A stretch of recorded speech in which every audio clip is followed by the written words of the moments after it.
I have moved from a vision of myself as being a fixed set of attributes to the entirety of me being emergent.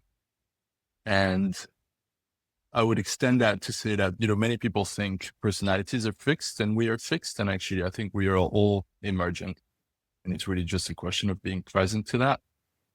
And I think in that emergent lies awe and curiosity and joy. And for me, reconnecting to awe and curiosity and joy was a question of allowing emergence to be the flow of my life.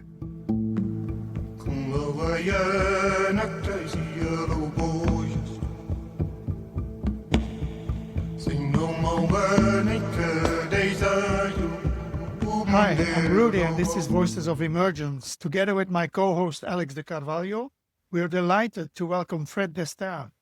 Fred is one of Europe's most respected venture capitalists and the co-founder of Stride.VC.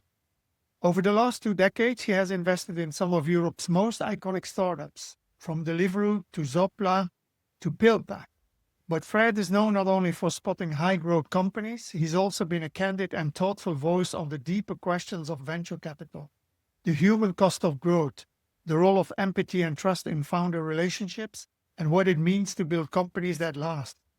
In this conversation, we'll explore Fred's journey in venture, paradoxes of growth and meaning, the cultural impact of technology, and how he envisions the future of entrepreneurship and leadership. Welcome, Fred. It's a pleasure to be here. Thank you. We'll jump right in always with the first question. When you hear the word emergence, what awakens in you? I have moved from a vision of myself as being a fixed set of attributes to the entirety of me being emergent. And I would extend that to say that, many people think personalities are fixed and we are fixed. And actually, I think we are all emergent. And it's really just a question of being present to that. And I think in that emergent lies awe and curiosity and joy. And for me, reconnecting to awe and curiosity and joy was a question of allowing emergence to be the flow of my life. Great to see you, Fred. And let's talk about, I think a part of our discussion will be around venture capital and finance and money and the energy of capital. And how did you get into venture capital? Tell us a little bit about your life path and what brought you into VC. I think I grew up as a kid in Belgium and the UK. Actually, I was in London when I was 14, which was an early opening to the international world. I actually found it very difficult to go back to Belgium, which felt very constraining. But anyway, from my father, I gained this desire for mastery early. My father was a bit of a stoic figure, and I mean this in a positive sense, embodying a lot of the virtues of the stoic. And I think from when I was young, I thought mastery was a thing worth attaining. But then I didn't really have direction around the mastery. So I was just a bit of a polymath, trying to be generally good at things. And I started my career completely by accident in the financial markets. And by the time I woke up, it was fun. But by the time I woke up, it was really quite devoid of meaning. It was very technical work. And, it seemed like its only purpose was to make money. It didn't seem to have a purpose beyond that. So I thought, there's something quite human about creating companies. There's something in the arc of creation that felt a little bit more profound. And I always felt that in me. And so I thought, well, I could be an entrepreneur, but I know a lot about risk and investing. So why don't I go at the intersection of the two? And then interestingly, once I was in venture capital working with founders, I never really looked back. I never thought of Monday morning. So I felt I was in the right place. I would say that has a shelf life because, this story I was telling myself, hey, I'm contributing to creating companies and these environments have great culture and these founders are changing the world. There is a moment when you ask yourself, well, what is it exactly that we're doing and how are we changing the world? Which, leads you to think about all the unintended consequences of technology, technology being neither good nor bad, kind of leading to outcomes that are both either at the same time. So, but that's how I get into venture, and I have loved it, and I have perfected what I think is a craft. And the craft is really to sit alongside people in building companies. And it's a very multifaceted craft. And so it's fed me for a long time, because you can never really achieve mastery. You're just constantly relearning. Yeah, interesting. I think we all have a bit of the same background. We all were uh, uh, grew in technology, or we made careers in technology. I think so. We have similar paths, and we all have gone also through like personal transformation or inner transformation, and actually change our belief systems. Or many of the belief systems that once were something that was very rigid, very linear, and then to now moving into something that is perhaps more connected to self, to nature. And how did you experience, this personal journey? For me, for example, it came the first time when I was in Singularity University. I think it was in 2010 or 2011, that I understood, okay, all the technologies are going to come together, AI, robotics, the Internet of Things, but especially AI genetics, like AI, the technology coming into our bodies, was for me something like, I felt there that humanity was lacking. I felt there for the first time that the story of technology is going to save us did no longer fit my framework, or my vision. And from there on, I started a path, but it still took me a couple of years, before to actually also be able to do that, because the whole environment was in that linear process of growth and efficiency and productivity. So how does that go with your personal journey? So I'm happy to share with your audience some of what the journey looked like. I would say that mine wasn't so much about changing narratives at the outset. I think adopting new narratives kind of came later in the process. I think, like most people, I got a wake-up call from life. And the wake-up call was divorce, 23 years, married, 3 kids, divorce, the death of my father, and moving to a very prestigious venture firm where I didn't fit in. And all 3 things together combined to be a bit wake-up call. Now, I powered through that. I think I went through depression and burnout and just powered through. I think retrospectively, I had to peel myself off the bed every morning for a year. But, being trained as a sort of athlete of performance in life, I just powered through this thing. And in July 2021, I did my first psychedelic journey with a guide. And the psychedelic journey on psilocybin was a horror show. And the horror show, I was constricted in subterranean canyons. I had a rotating world devouring my entrails. I mean, it was a horror show. But actually what it showed me was exhaustion and loneliness. It didn't really give me any insights, except that it forced me to look at where I was and go, oh my God, my body is exhausted, my mind is exhausted, and I have been lonely in relationship my entire life. Right. So that was a huge wake-up call. And it sort of shifted my perspective for being this theoretically successful person. I make money, I'm recognized in my work, I enjoy my work, I enjoy my friends. I mean, there's a lot of things that are in the green, to a deeper understanding that actually I was running on empty. And that was a big wake-up call. I think that from there, I also recognizes the contradictions inside myself, the paradoxes, and the number of bullshit stories I was telling myself about myself. The self-justification, the sort of narratives that hold you together. And so entering this world of narratives and realizing how many of them were really made up stories to make myself feel better. So that started a journey, which I would call it a precision journey of personal work. And the precision journey means you're putting together a kind of complex puzzle and you're finding a piece at a time. There's some things that come from early childhood, some patterns that you are subject to, and then shadow work was a big part of it.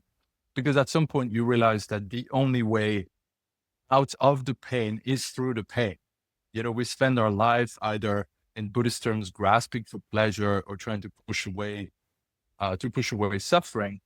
And the reality is you have to sit with the parts of you that you don't want to see.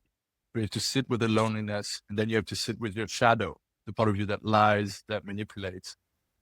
And I think what I learned in that is, and I think this applies to humanity generally, this is not about pushing away the parts you don't like. This is a work of integration. You want to bring home the part of you that manipulates or lies. You want to bring home the part of you that gets angry, and just really bring all the parts into an integrated whole and learn very slowly to understand yourself and truly love yourself.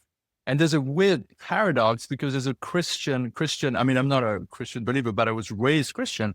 In Christianity, your entire attention is how do I serve others? And in Eastern traditions, you go inside, and it feels quite narcissistic. You're like, wow, I'm spending so much time looking at myself. But actually, that is the key. And once you have healed internally and you learn to love yourself, then you sort of start watching yourself unfold. And your attention naturally goes back to the outside world and to how you can impact the system. So learning to understand the part of me that would kill another human being, if I put it in extreme form, was complicated and was important. Now, after you do that work, I was still overclocked. I still had a roommate in my head that was talking to me constantly. So I got to a much better, much healthier place in terms of the internal system. But, I was still overclocked. I was still felt like I needed to be doing all the time. And I grew up with, do you know the parable of the talents in Christianity? It's the master gives a coin to each of his servants. And, when he comes back, one of the servants has turned it into 5 coins, one into 3 coins, and one has done nothing with it, and he buried it underneath the ground. And my entire life, I lived with this parable, which is to say, what are you doing with the talents you were given? You were lucky to be born in a certain place with a certain brain, like you were lucky at the DNA lottery and the social lottery. So what are you doing with that? And this tortured me for most of my life, because it was like, never felt like this treadmill. I was running fast enough, so you run fast, so the treadmill accelerates, and you still don't think you're running fast enough. And so you realize that this idea, which is very central to venture capital, et cetera, is like, we have to build bigger companies faster all the time. That race never ends, right? It doesn't matter. And now we're seeing it now. It used to take 5 years to build $100 million company. Now we can do it in 3. And we're just accelerating at the speed of technology, at the speed of AI. And so you will never win that race. I mean, humans will blow up before they win that race. We cannot work infinitely fast, infinitely all the time. So anyway, I went 10 days in the mountains solo. I left everything behind. So no journal, no music, nothing. Funnily enough, I thought at the time I was crazy, and everybody thought I was crazy. And in retrospect, after day 2, the voices died down and the calm came. And so this roommate inside my head, which had been with me my entire life, just took us in the back of the car. And I was like, oh, wow, this is what it's like to not be thinking, but to be in flow with what's happening around you. And by the way, thoughts then become part of the flow, but they're not constantly hijacking all of your processes. So that was very beautiful and very important. And I think then gradually you get into what you might call waking up moments. And I don't think there is a single wake up moments, but I think you have lens shifts. So one was the understanding, the dropping of all the narratives. We have all these stories that define ourselves. I have a name, I have a function in life, I have a certain expertise I've built, and suddenly and I have notions of how the world works and my place in it. And suddenly you drop all of it at once and you go, oh, there is absolutely nothing at the center of me at all. And then I can pick narratives that are more or less useful in the way I interact with the world, because narratives are necessary for social interaction and for having agency in the world, but they're just narratives, and you can pick the ones that serve you well. You can kind of modify them and be aware of why you're picking certain narratives. So that was one. There was an experience of non-duality, which is where you realize this very bizarre moment when you realize that your consciousness expands infinitely out. And so that your body, my hand, this cup the computer, the car outside, and the entirety of London are in a continuous fabric of consciousness. And it just kind of blows your mind. You go like, oh, wow, there is something like me at the center of my experience. So there is, I think our experience is driven by our system, but your field of consciousness expands infinitely and includes everything. So the boundary of your body is a made up boundary, right? So you have one of those, you have the dropping of the stories, and then you have the eco-consciousness moment, which I'm happy to come back to in a minute. So you had all these steps, which were very beautiful. I think there were about 5 of these moments, which I would call lens shifts. And then after I did all that work and I was like, oh my God, I'm finally peaceful. I finally arrived. Then I dropped into complete dark night of the soul for almost 2 years. And dark night of the soul this is a theater play. That's what it looked like. None of this has meaning. I have to get up in the morning. I have to eat. I have to work. I have to go to sleep. And I didn't choose to be here. I didn't choose this existence. I got dropped into it. Like, what the hell? And I actually don't particularly want to be here. I have to die at the end. None of this makes sense. So the cosmic joke became, or the nihilistic cosmic joke became my only interpretation of the world. And it was terribly distressing because it was so unremarkable. It wasn't dramatic. It was like being in the gray, I'm just going through the motions of life. And I wrote in my journal many times, it's like the only reason why I'm staying here is because of the kids. Otherwise, I would opt out. I can go now. I don't need to be here. So that was rough. And then I think actually reconnecting with nature at a deeper level of realizing, the light falling on the wall, the blood running through my veins, the moss growing on the back of an oak. And there was a reconnection to the miracle of the experience. And, when that happened, then I was like, oh, just bow your head to life. Just accept it, surrender, bow your head, and reconnect to the mystery. And once I managed to do that, then, I'm like, okay, I'm back in joy, I'm back in awe, I'm back in curiosity. And then the final thing to say is, and then, I realized I loop it back to my father, as I was doing this beautiful ayahuasca ceremony in Peru, that at some point I lay down on my side and was holding my head. And I realized that my father slept the same way. And I was like, suddenly I'm like, oh, my dad is a traumatized kid who self-soothed his entire life. And I felt him living through me. I thought of his hands, actually. My father had very trustworthy hands. And I'm like, I wondered how my kids see my hands. But then I also realized that some of the death wish I had been carrying was actually not mine. My father was a science-driven, complete atheist, nihilist, who didn't think there was anything beyond materiality. And I suddenly realized, I was like, you know what? This death wish does not belong to me. So part of this dark night of the soul I've been going through was a form of loyalty to my father as well, to take on this belief system. So that kind of closed, that was only last month. So that sort of closed a 5-year loop of this work that is both at the psychology, psychic, personal healing level, the relational level, and then something like transcendence. And I think you kind of have to work all the levels. You can't just go for a direct experience of God and forget, dealing with your relationship with your mom. You sort of have to work all the layers. And so gradually you're bringing yourself together into an integrated whole. Wow, Fred, you brought this into rich terrain. Thank you for describing that arc.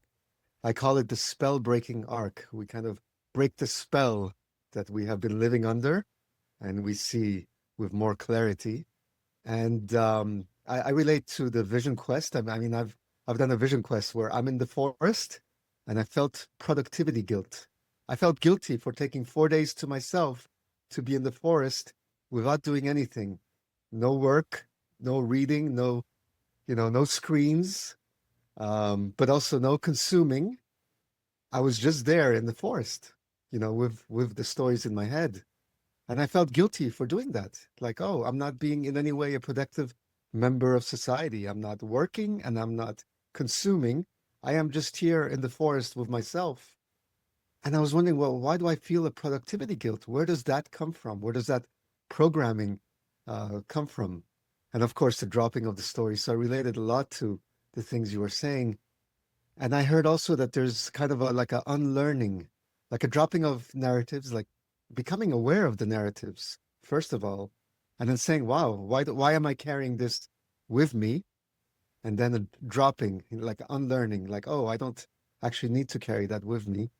And then, of course, a period of nihilism, like, okay, well, then now nothing really makes sense anymore. Why am I even here? And then the meaning making that comes after that, which is really a heroic act, is post nihilism to find the meaning and to find the miracle in existence. So you've mapped that out beautifully. Thank you. And what I really hear is that you had this story of stoicism and mastery that was passed down from your father to you. And you then found yourself in a space of vulnerability and deep presence. For me, it's the archetype of like the warrior became the steward. And this is a very different way of seeing a role in life, of like the warrior, the productive, fighter, to the steward of the field, of people. How did this then change your relationship to the companies you were participating in and to the founders? And did you start to see, for example, empathy as an advantage? What happened? Yeah, so I think it's funny that you use the warrior analogy, because literally I think on my first psilocybin journey, I was like, it is time to lay down the shield and the sword, was really the way I phrased it in my journey report. And then the deconstruction of the ego, and I mean this without any drama. It's just the taking apart your ego so that you understand where you're coming from and you can sort of transcend it was important, because I think it is very easy to fall into a sort of teacher role that still comes from a place of internal need. So I think that there was a requirement there to take the time to learn to be fully, so that the doing could not come not from a place of need or needing to prove anything or own personal need, but from a place of what is required in the room. And today I would say, I like that you use the word steward. I think very often I would say, can I facilitate an experience whereby people are able to explore the things they need to explore in the right way? So in other words, you're not teaching anything, you're just providing a sort of framework or experience, a way of being, whereby people can kind of go learn for themselves what they need to learn. Now, you can actually apply this in the boardroom, because very often it's like, well, what is the quality of the conversation we are having? Are we having a good conversation, or are we talking past each other trying to get to an outcome? Is somebody trying to be right, or are we trying to do the right thing? So you can first look at the quality of the conversation you're having. You can do this in life in general, for sure. Then number two, you say, well, okay, so what contributes? And very often, great questions are the way, right? So it's like, well, we are trying to, first of all, establish diagnostic. We're trying to build a model of the world that we can rely on. And we are constantly updating our models so that they are better. So what are the kind of questions that allow us to build better models? And then also, what are different ways of knowing, so that we can take different kinds of input, so that we're not just in our brain with our analytical mind, but we bring in the feminine qualities, such as, the intuition, learning to use the somatic, the emotional, the intellectual in together, so that we're getting more input. Because something like felt sense has real value. And very often we tend to either ignore it or discount it or over-index on it. It can go both ways. So you're basically trying to say, make sure we have a good conversation. Let me make sure we're asking the right questions and we're diagnosing properly. And as we do that, let's take as many inputs as possible. So inputs from ourselves, but also from the voices in the room. So you sit there and you have more lateral vision and you're like, hey, the CTO who is silent, who's sitting to the right, just shifted uncomfortably in his seat. Something happened. can we try and gently bring him in because, there's a thing there. And sometimes people not express themselves very eloquently, but their intuition is such that there's something of real value there. So again, instead of trying to win the argument, you're like, are we getting all the inputs that we need? So I try and apply this for sure. And then being very mindful of when I'm doing an intervention. I happen to have pretty good instincts and I'm a good strategic thinker. So sometimes I need to go in and say, I just think we should do that. But I almost will differentiate when I'm doing an intervention so we're clear. And I'm also trying not to overwhelm the room with it because I'm quick. So you know what happens when you're fast is you lose input from others along the way. So you're directionally correct. You might be thinking about problems faster than most people. And so you're self-justifying to yourself that you're very effective. But actually, you just lost a lot of the intuition and richness that was in the room. So, it's sort of integrating all that in a way where we're just basically creating better forums for decision-making and then being intentional about diagnostic, discovery, decisions. There's kind of these different spaces of what kind of discussion we're having here.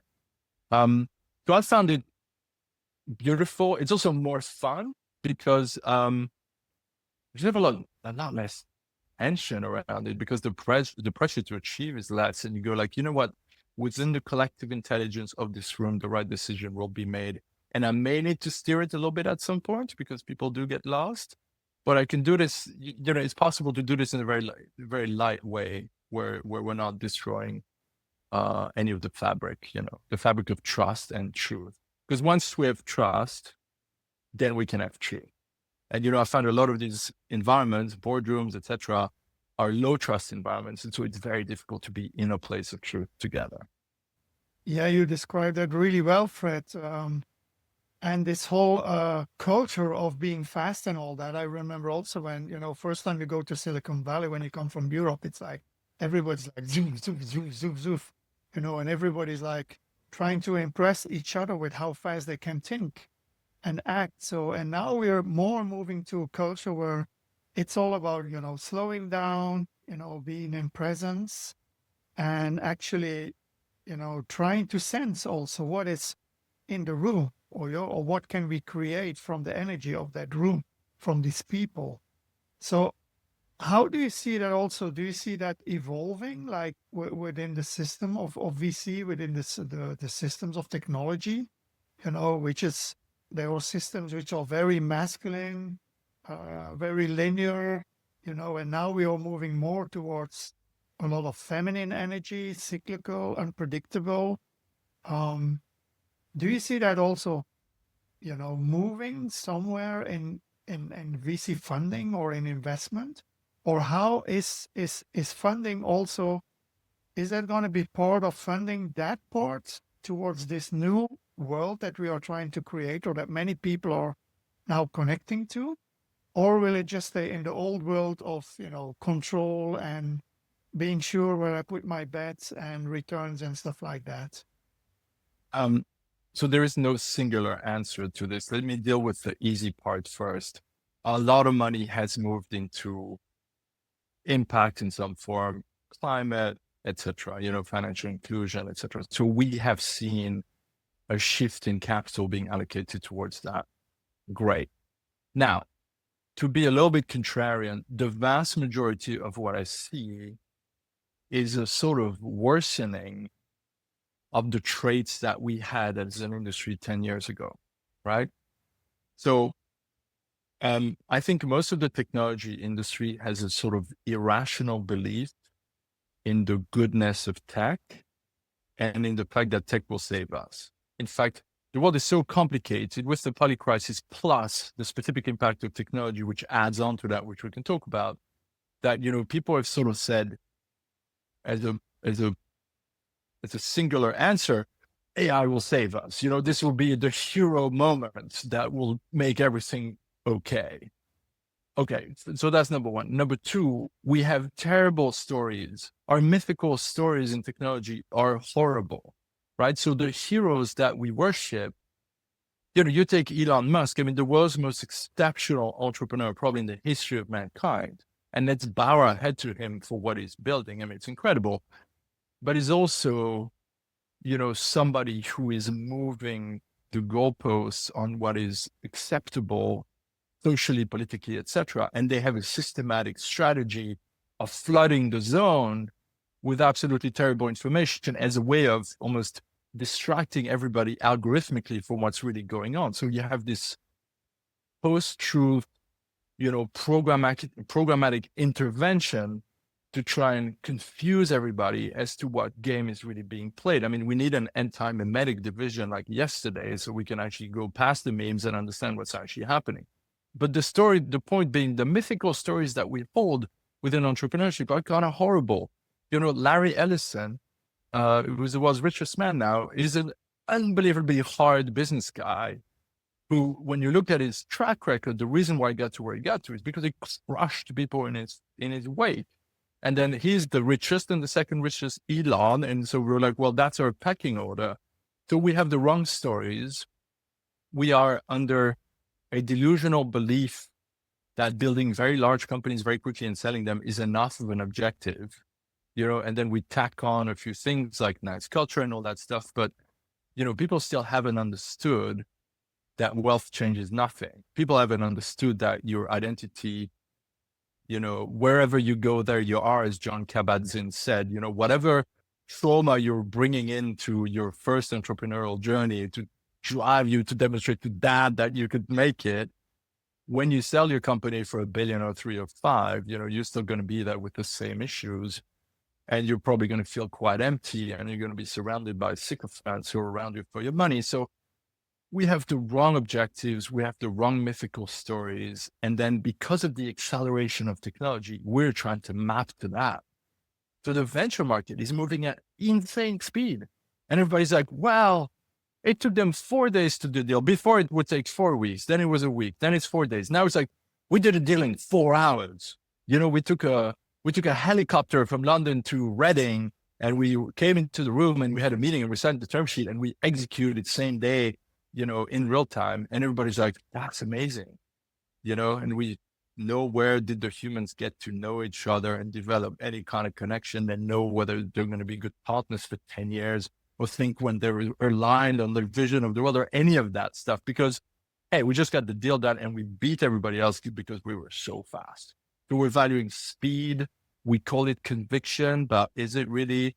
And so I think my industry is accelerating to the vanishing point, powered by AI. And I think people are aligning to the speed at which AI works. So they're generating their call reports via AI. I mean, everything can be done in real time. Whether there's any knowledge and wisdom in that, I don't know. Wisdom and knowledge take time to crystallize in our system and require thinking about counterpoints. And, this is the challenging our world models, as we said before. So there is a virtue to speed. There is a virtue to quick decision-making. There's a virtue to experimentation. I mean, there's a lot in there to like, but I'm afraid that my industry is committing some pretty grave sins in terms of how it's building itself, the social contract between people and all of that jazz. So yeah, I think we got work to do. It's really interesting. A bamboo tree grows very quickly, but it's not necessarily, like the strongest. Like an oak tree will take longer to grow, but it's there. It doesn't sway with the wind. So that's an interesting analogy. And I was thinking that you said you were at the intersection of risk and investing, which is interesting, and even more so, you're at the intersection of technology and capital. And you mentioned we're in a polycrisis, even a meta crisis. Do you see capital and venture capital as part of a systemic change? Like, how does capital or venture capital need to evolve to support more life-aligned or human-centered outcomes? Is there a role of capital in regeneration, and what might that mean? So look, this kind of opens up a bit of a discussion about capitalism itself. So, and venture capital is a sort of extremely efficient version of capitalism in terms of speed and allocation. So you might say, well, capitalism is a bit like democracy. It's the best system that we know in terms of resource allocation, in the same way that democracy, for all its flaws, is the best system that we know in terms of participation into designing a system, right? So I don't know of a better way than capitalism to do things like allocate resources very quickly, allow experiments to fail, recycle people and capital somewhere else, and kind of keep on evolving. So it's got a nice evolutionary bent to it. And it's heavily distributed because you can find a lot of companies that see it. You can run a lot of experiments and then see what sticks. So that by itself, I do not know of a better way to do that. Which is why I think when people see capitalism inherently evil, like, well, the value system underneath it, the sort of extractive, power-driven value system, I don't know if that's inherent in the capitalist model or whether if we change our level of consciousness and our objectives, actually capitalism continues to be a pretty good allocation mechanism, right? So I think venture capital similarly is an allocation mechanism. It is a way to drive very elegantly capital into very small companies at low costs so that founders may run experiments effectively with little, today, to do a seed round on a standard safe, you can do it without lawyers, right? So you could put $1 million into a company using standard documentation. I mean, you could do the whole thing for $2,000 and have $1 million into the company and say, allow a scientist who's working on a novel protein to go do their work without anything getting lost in the system. So that's pretty elegant. The system inherently relies on parallel outcomes, at least when we talk about the funds. So the entire game is skewed towards large outcomes. Large outcomes are by nature going to be attempting to be monopolistic, right? They're going to attempt to dominate the market so that they can scale instantly into whatever sector they've chosen. I don't know how much of that is naturally aligned with regeneration, right?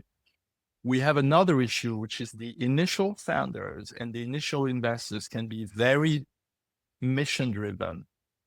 But by the time we bring in the big late stage investors with their big funds and the suits and the offices in New York, there will be a loss of mission somewhere in the system. You will get caught by the system in terms of EBIT optimization, margin optimization, blah, blah, blah.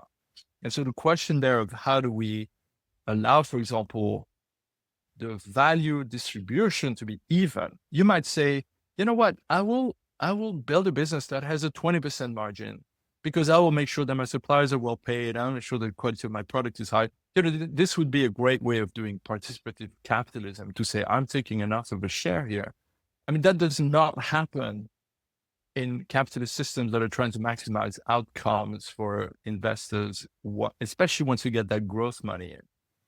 So I think there's like a lot of work to do. I don't want to kid myself that this will necessarily work within the current paradigm. So again, I think the work to do is not necessarily to look at the system itself, but to go change the consciousness or the objectives and the measures of success, etc., of the people involved. Because I tell you what I think. I think the money that I made, and I haven't made a gazillion amounts, but I made more than the vast majority of people on the planet. I don't think it really belongs to me. I think it accrued to me because I'm a node in the system. I understand leverage, funds are leverage ways of working. I understand the mechanics of the world. So I understand how things work, including money. And I was fortunate to be born, white in a middle-class family and go internationally when I was 14 and go through good school. And so I landed in a place in the system that for a variety of reasons allows me to accrue money. And so some of that I could say is mine because of my work and my dedication and the development of mastery. But the reality is I just happen to be sitting in that node in the system accruing cash. So then at some point you go, well, okay.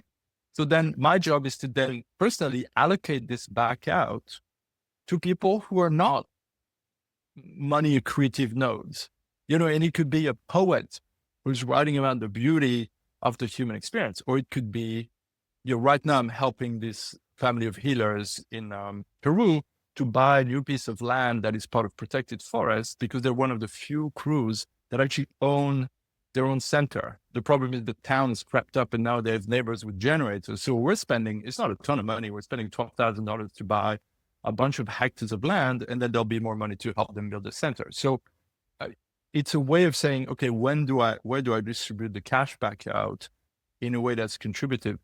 But I don't know personally of systemic solutions outside of getting enough people to think regeneratively or inclusively or whatever about the things they're doing. So my personal objective is I want to get a lot more people up the consciousness curve so that they all start behaving differently at a sort of grassroots level. I think systemic change in venture is rough. We are eons away from systemic change today.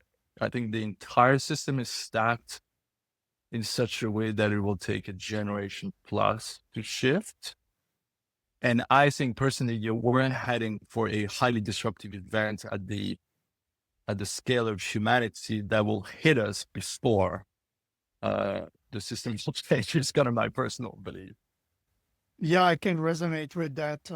We can, live in our bubble and see everything as positive, and life is full of wonder, awe, and curiosity, and is amazing, when we step into that energy. But at the same time, we see also the world around us that is like in a tremendous chaos like never before.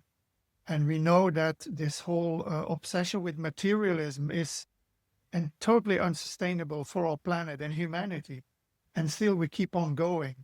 So also I think AI now in the mix, which is only a couple of years now. I think the first time I learned about AI is now 15 years ago, but now it's in, mass market.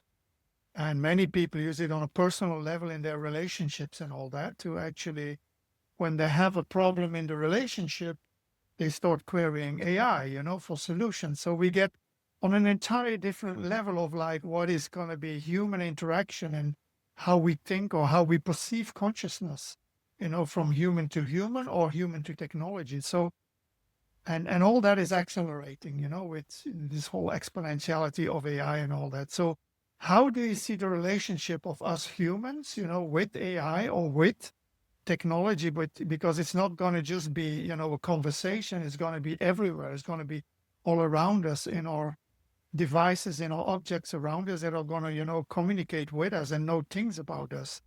So how do you see that relationship of like, how can we stay human in this, let's say, pretty aggressive way of how technology is moving forward around us?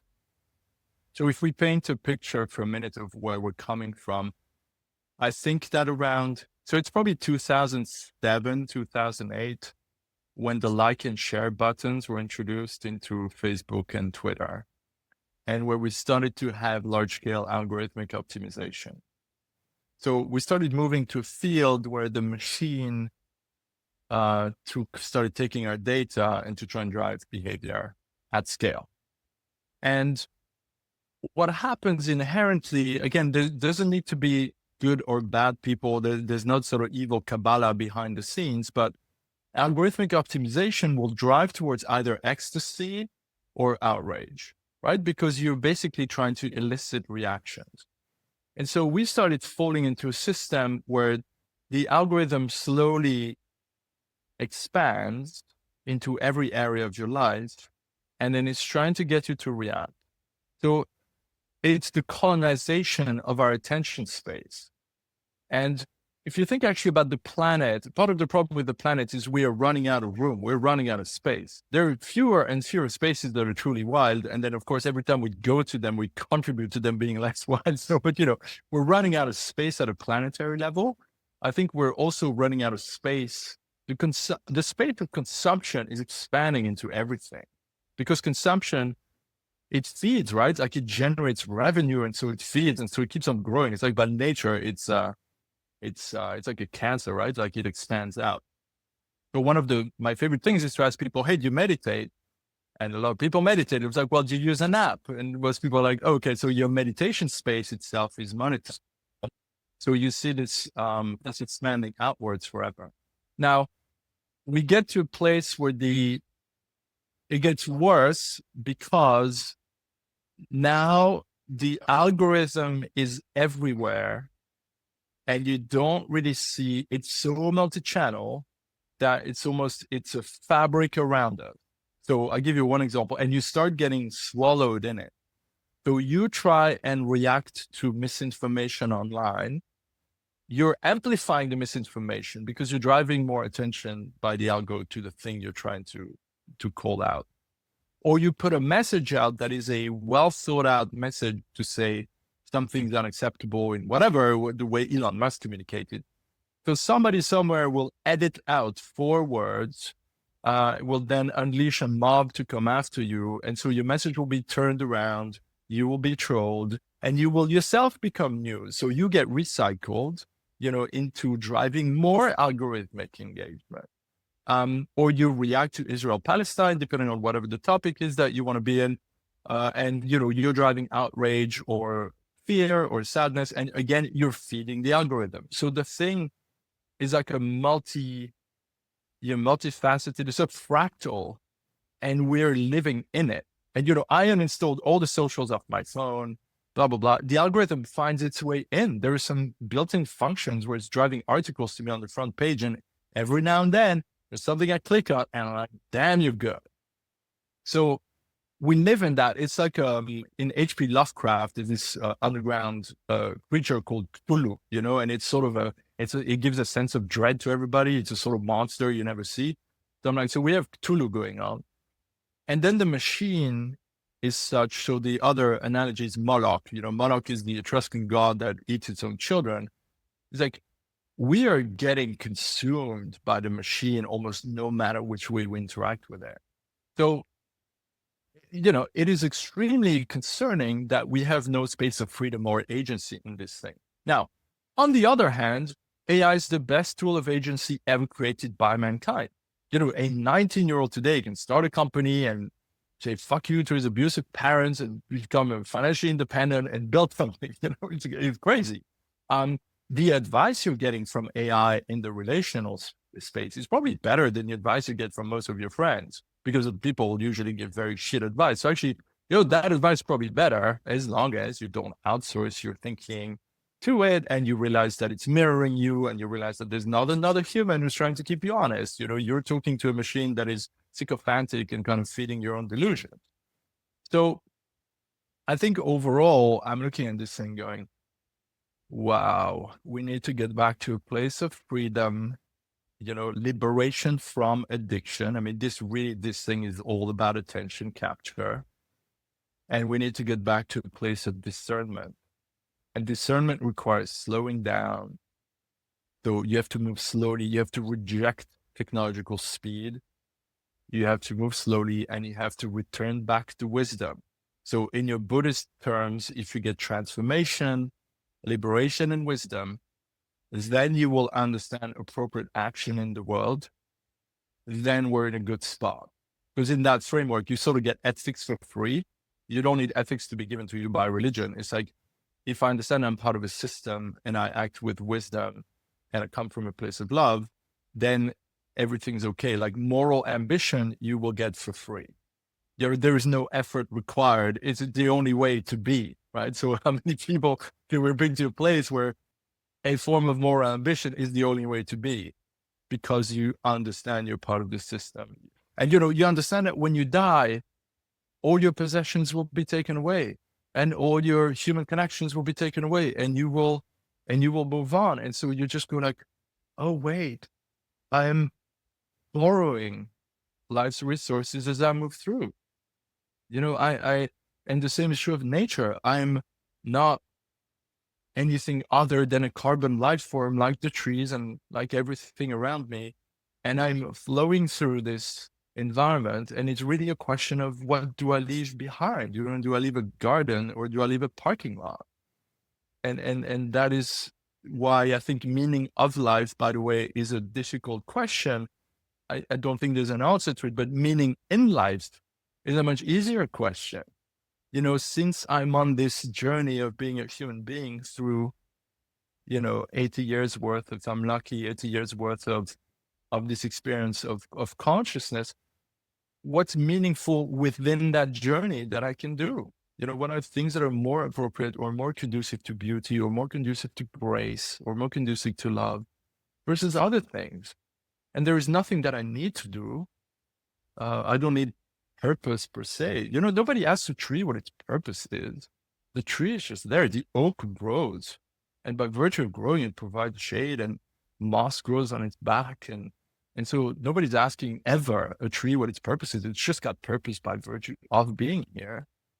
But then because we have agency, which a tree has a lot less agency than we do, then we have this question of, well, where do I spend my time? Which is meaning in life rather than meaning of life, I think. It's so powerful. I used to see myself as, in my process, I used to see myself as a lighthouse. There I am, a beacon of light, helping the sail ships navigate rocky seas. And this was a powerful kind of archetype or vision for myself, until I realized that, wow, that's really lonely. I'm a lonely lighthouse on a rock. What am I doing? And I realized that let's say the archetype of the tree is much more rewarding, because the tree is part of an ecosystem. And there it is, the oak tree, it provides shade, but it's also part of the forest. There's a mycelial network, and it's connected to the other trees and to the forest itself. And it's a much more rewarding and life-affirming type of archetype. And through that, I work through, let's say, some type of nihilism into greater meaning and greater participation, and also understanding the importance of relationships. I'm not a solitary figure. I'm partly from Finland. Finns can be very stoic and solitary in a way, to a much more participatory type of vision. And you brought in some powerful archetypes, Cthulhu and Moloch, just like a Leviathan. And I feel such humility with such incredibly powerful rigors or forces in the universe. Kind of like I know nothing. Like, the amount of knowledge I have is very limited. And but rather than like driving me to despair, the flip side of it is hope. Like, well, but here I am, and I can learn more. I can participate more. I can learn more. I know very little, but I can always kind of find new types of meaning. And this creates a lot of hope for me. And I wonder if you're seeing that also. Are you seeing any kinds of trends, especially with the new generations? You've been a couple of decades in your field, investing in young entrepreneurs. Are you seeing some kind of trends in their culture and their ethics that make you excited right now? Some kind of greater meaning coming through the younger generations?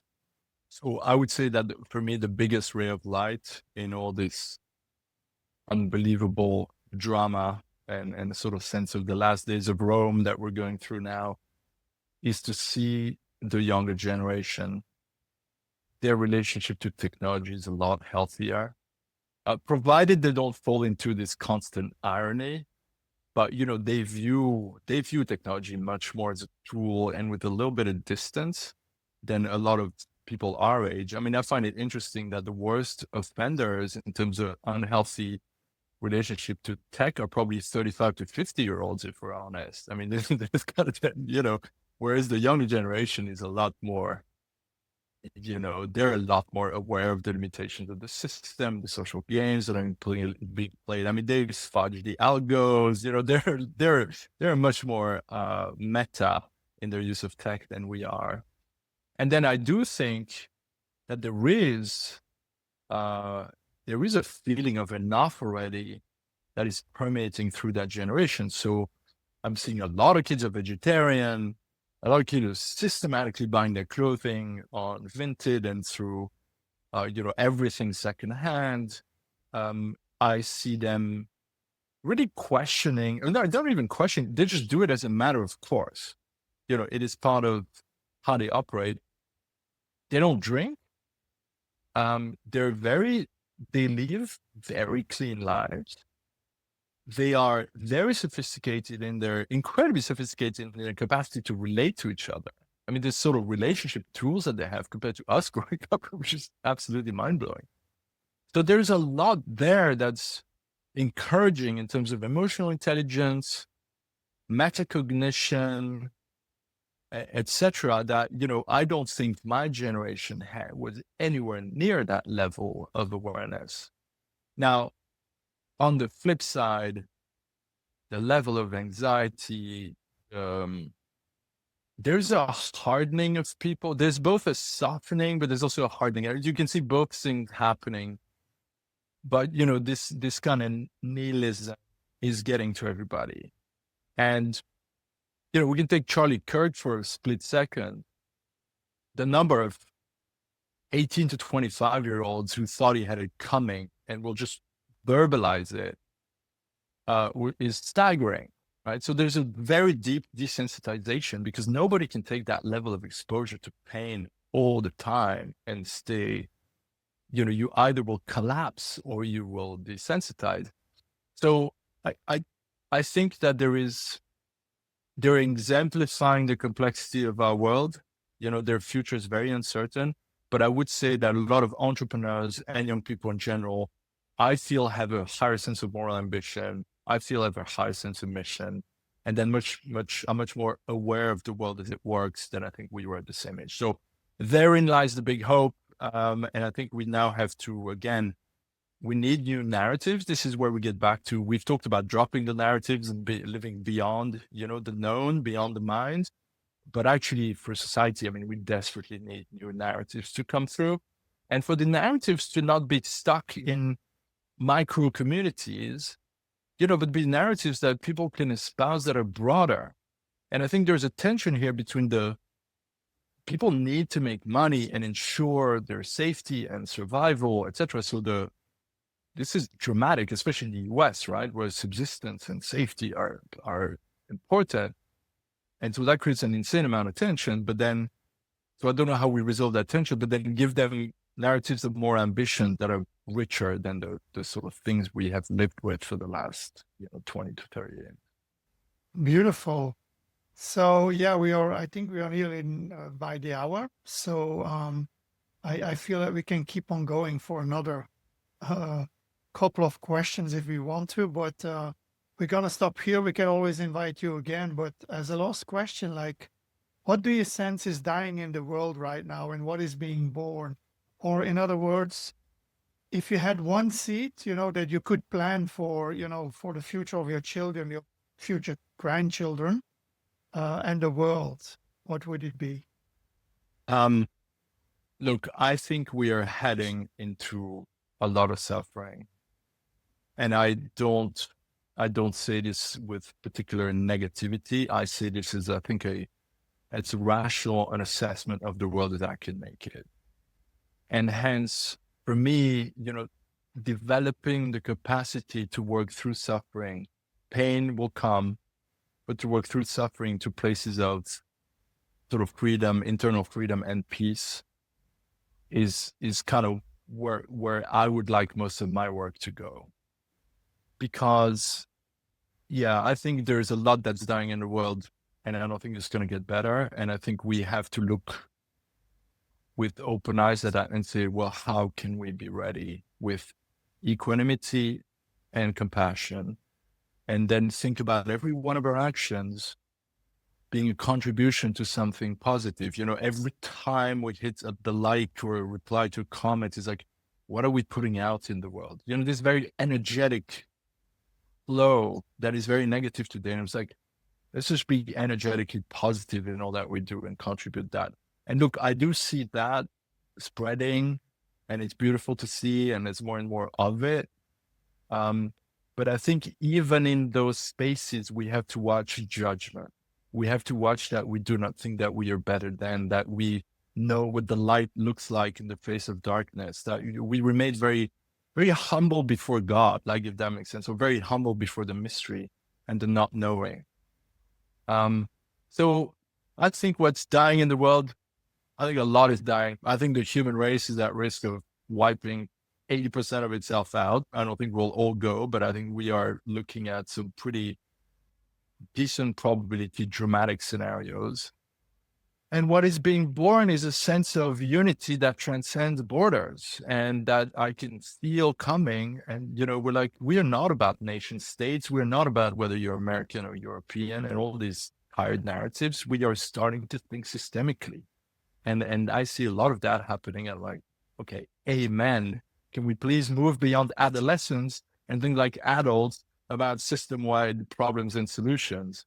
Because the adolescent view of the world is American leadership that says, we are going to beat you at the game of basketball or AI, whatever it is. We're like, this is such a limited view of the problems we're facing. So I think I'm seeing some of that rise up. That's encouraging. Again, that requires dropping judgment, et cetera, et cetera. If you want to think systemically, you got to think complexity. If you think complexity, you will understand that there are no easy answers. And resisting easy answers is very, very hard for us. Yeah, thank you for that. I always, I have to think, when I was a kid, my parents took me to these 50s and 60s movies about the Romans, and then the Christians, and a lot of the work that we are doing in these communities feels very much like, this work of like what it is to be human, and then we're in these authoritarian systems that are about destruction and control and all that. So it feels very similar to me. So, I want to thank you, Fred, for this very open and personal conversation. I think it was pretty deep and it was also very insightful, I think, on many aspects also of your work and your insights that you have from, the backside. Alex, do you have a closing word? Yeah, thank you, Fred, for taking the time. And I also see how we made a deep dive, and I understand your journey. Thank you for sharing your journey and deep transformation. I think it's amazing and very positive. So thank you for this. Okay, it was a real pleasure. So thank you both for the time today.